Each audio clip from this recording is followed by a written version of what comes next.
Des soldats américains gravent des messages de rage dans la poussière d'un avion militaire dans le Golfe, et au même moment, la Maison-Blanche publie des vidéos où son président a l'air à peine tenu debout. Vous trouvez ça normal, ce timing-là ? Non, ce n'est pas juste un dimanche compliqué pour Donald Trump. Ce n'est pas non plus une coïncidence isolée. C'est une méthode, et elle craque au même moment sur deux fronts différents. D'un côté, une armée américaine qui commence à écrire sa colère littéralement sur la carlingue de ses propres avions. De l'autre, un ministère de la Justice dirigé par l'ancien avocat pénal personnel du président, celui qui l'a défendu quand un jury l'a reconnu coupable de 34 chefs d'accusation, et qui refuse aujourd'hui devant caméra de promettre qu'il agira indépendamment de la Maison-Blanche. Deux fils, une seule histoire. Aujourd'hui, on va d'abord dans le golfe Persique, sur la carlingue de cet avion. Ensuite, on descend dans les couloirs du DOJ. Et à la fin, vous allez comprendre pourquoi ces deux effondrements ne sont pas parallèles par hasard, ils sont liés par la même personne. Commençons par l'image qui a circulé ce week-end. Un journaliste indépendant a publié une photo prise sur le terrain, dans le golfe Persique, montrant un rabat-d'aile d'avions militaires couverts de poussière. Et sur cette poussière, des militaires américains ont écrit du bout du doigt ce qu'ils pensent vraiment de cette guerre, des messages contre Netanyahou, des messages sarcastiques sur le nombre d'accords de paix promis et jamais tenus, et une inscription qui revient « Opération Epstein Fury ». Ce n'est pas moi qui invente ce nom, ce sont eux sur le terrain qui rebaptisent leur propre mission comme ça. Le journaliste rapporte aussi les propos d'un militaire resté anonyme pour des raisons évidentes qui expliquent ce que les médias ratent complètement quand ils comparent ce conflit au précédent. Cette opération, selon lui, n'a aucun moral derrière elle. Et ça change tout pour des gens déployés indéfiniment dans des endroits où personne ne veut être. Ce témoignage reste un témoignage individuel rapporté par un journaliste, donc on le traite comme ce qu'il est, une source de niveau 2, pas un rapport officiel du Pentagone, mais il arrive au même moment qu'autre chose. Et ça, c'est plus une opinion. Pendant que ces images circulaient, Caroline Leavitt, la porte-parole de Trump, celle qui a justement annoncé sa démission prochaine de la Maison-Blanche, publiait elle-même des vidéos de Donald Trump lors de sa visite à Nassau County, vidéos où il semble physiquement diminué, où certains observateurs ont noté qu'il portait ce qui ressemble à une protection pour adultes sous ses vêtements. Attendez, avant que vous ne pensiez que je m'attarde sur un détail vestimentaire par méchanceté gratuite, ce n'est pas le sujet. Le sujet, c'est que c'est sa propre équipe qui a choisi de diffuser ces images-là comme preuve de vitalité, et voilà où ça devient intéressant. Parce que pendant que son entourage vend un président en pleine forme, la guerre qu'il a lancée continue de s'aggraver ailleurs aussi.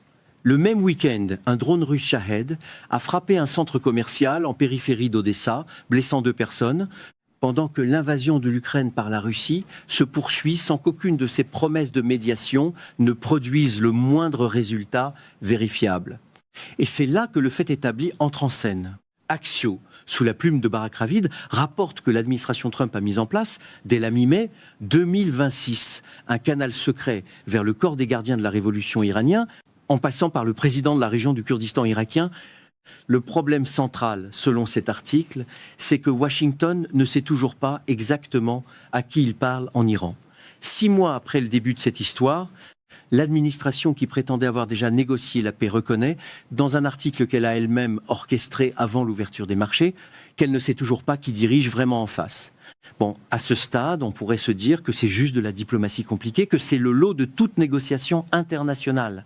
Sauf que non, parce qu'au même moment, ce même homme réclamait, dans un message posté à 1h du matin, une salle de bal dorée pour la Maison-Blanche, en remerciant George Washington pour ses conseils.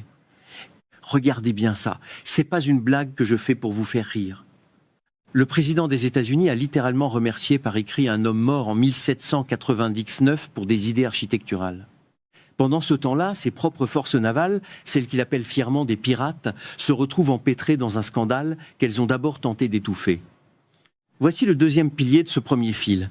Des familles de militaires affectés à l'USS Boxer ont commencé à alerter la presse, expliquant que les femmes à bord manquaient cruellement de protection hygiénique, de base, tampons et serviettes, au point de devoir en rationner l'usage et de supplier leurs proches de leur en envoyer par colis.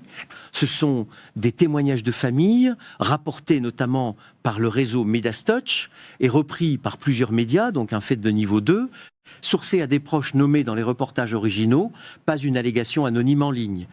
Face à ça, le commandement des forces navales américaines pour le Moyen-Orient a publié un démenti sec sur les réseaux sociaux. Les informations sur une pénurie sont fausses. Le navire a fait 4 escales depuis son départ de San Diego en mars. L'équipage est en mer depuis moins de 2 mois, depuis sa dernière escale. Et le stock de produits féminins est suffisant, y compris au magasin du bord et à l'infirmerie.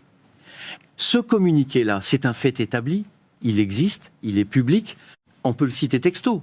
Ce qui est fou, c'est que ce même commandement a dû publier un démenti quasiment identique à peine quelques semaines plus tôt, cette fois pour l'USS Abraham Lincoln, où des rumeurs de relève tardive et de conditions dégradées avaient également circulé avant d'être confirmées en partie par des officiers supérieurs eux-mêmes selon des médias spécialisés.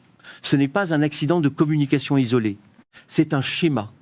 La même dynamique a déjà été signalée sur d'autres bâtiments cités dans les témoignages de familles, dont le porte-avions USS George H.W. Bush et le porte-avions USS Gerald R. Ford, avec des plaintes récurrentes sur les conditions de vie à bord après des mois de déploiement prolongé sans relève claire. Ce sont là encore des témoignages rapportés par des proches de militaires, donc du niveau 2, pas des rapports d'inspection officiels rendus publics, mais leur accumulation sur plusieurs navires distincts, à quelques semaines d'intervalle, rend de plus en plus difficile de les traiter comme des cas isolés. Et c'est exactement là que la première boucle se referme. Est-ce que ce sont les familles qui mentent sur des protections hygiéniques ou est-ce que c'est plus commode pour la Navy de nier d'abord et de vérifier ensuite? Ce que je sentais depuis le début sur ce point-là, c'était vrai. Ce n'est jamais l'absence de protection qui coule une institution militaire, c'est le réflexe de dire que tout va bien avant même d'avoir vérifié le stock. Un général peut mentir sur des tampons, il peut mentir sur une guerre. Ça, c'est l'idée qu'il faut garder en tête. Parce que ce que ce démenti révèle vraiment, c'est pas la question des produits d'hygiène en elles-mêmes. C'est le réflexe institutionnel de nier avant de vérifier, de protéger l'image avant de protéger les gens. Et ce réflexe-là, on va le retrouver identique à un étage plus haut, au ministère de la Justice.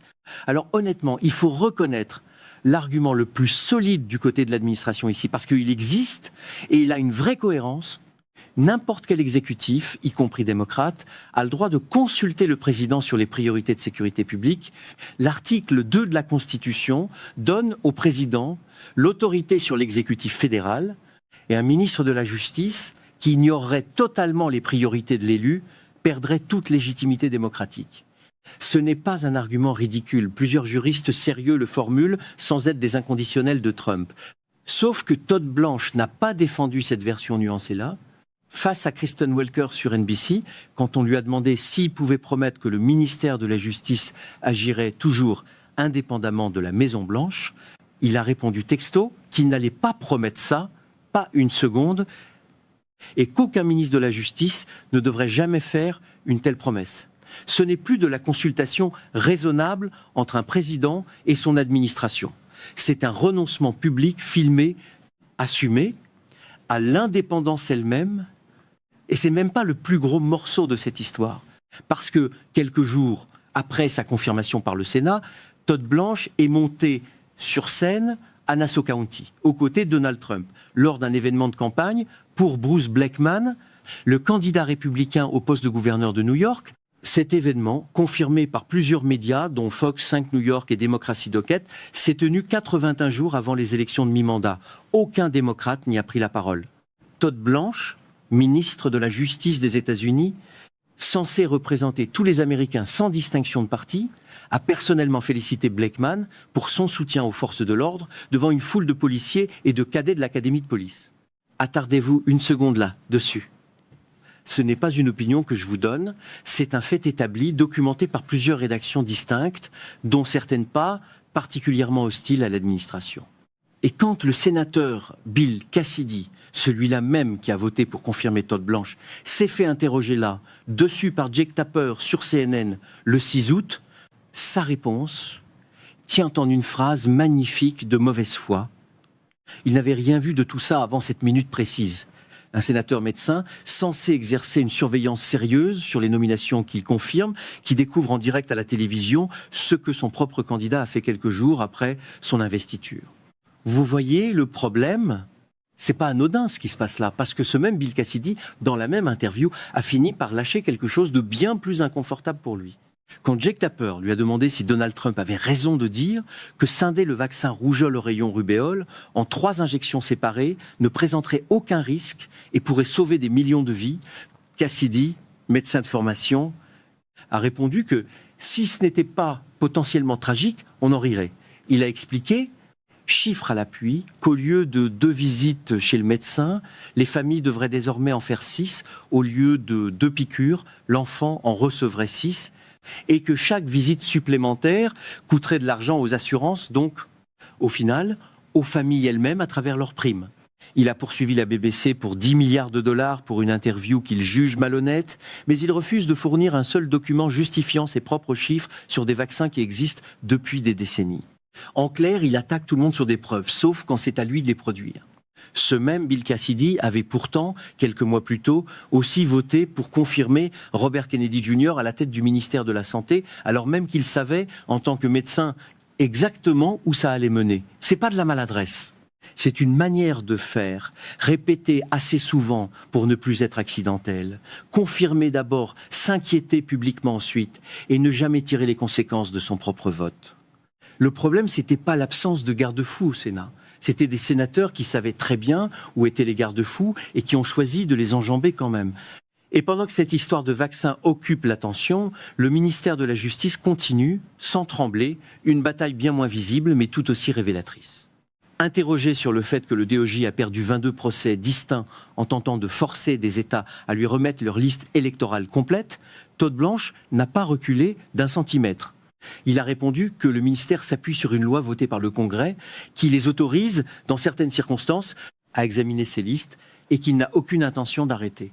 22 défaites devant des tribunaux différents et 0 remise en question de la stratégie. Ça tient pas debout, sauf si l'objectif réel n'a jamais été de gagner ces procès, mais de maintenir une pression permanente sur les administrations électorales locales. Il y a un deuxième chapitre à cette histoire, et il change toute la portée du premier. Ce même Todd Blanche, dans cette même série d'interviews dominicales, a aussi défendu la version selon laquelle le miroir d'eau de la Maison-Blanche aurait été vandalisé, alors que son propre ministère de la Justice avait déposé des documents confirmant que les dégâts provenaient d'une installation mal réalisée par le département de l'Intérieur, pas d'un acte de vandalisme. Face à la journaliste qui lui a lu texto le document déposé par son propre ministère, Blanche a tenté une pirouette, parlant de vandalisme potentiel et d'un témoin qui aurait vu quelqu'un s'en prendre au bassin. Sauf que ce dossier précis concerne une affaire distincte, mêlée volontairement à la première pour brouiller la lecture publique.